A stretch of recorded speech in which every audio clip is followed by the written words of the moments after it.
Sumara sa iyang adlaw nga natawhan. Aron mahimo kitang tapos bagayan ining santos nga misa, maghinulsog kita sa atong mga kalapasan. Ikaw nga ipadala aron pag-ayo sa mga mahinulsulod, Ginoo kaluy kami. Ginoo kaluy kami. Ikaw nga miyarhi aron pagtawag sa mga makasasala, Kristo kaluy kami. Kristo kaluy kami. Ikaw nga nagalingkod sa tuo sa amahan aron pagpangamaalam kanamo, Ginoo kaluy kami. Ginoo kaluy kami. Kaluy aron pa kita sa Dios nga magahom sa tanan o pasayloon sa atong mga sala. Dadon ta kita niya ngadto sa kinabuhing dayon. Amen. Matampo kita. O Dios nga magahom ug walay katapusan nga nagdumala ka sa langit o sa yuta. Patalihugi nga maluyon ang mga pangaliya sa imong katawhan ug itugot ang imong kalinaw sa tanang mga adlaw sa among kinabuhi.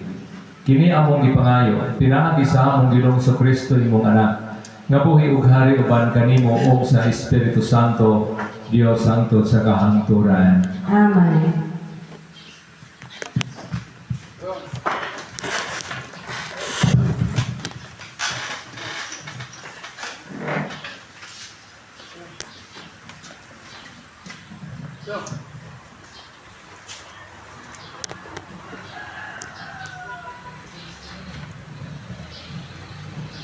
Pagbasa gikan sa unang basahon sa mo.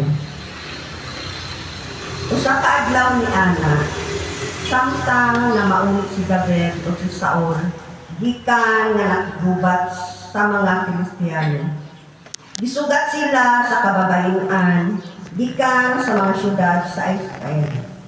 Nag-awit o nagsayaw sila, dinuyugan sa mga tambor, ug uban pang mga tulunggon. O sa ilang panaglipay, nag-awit sila.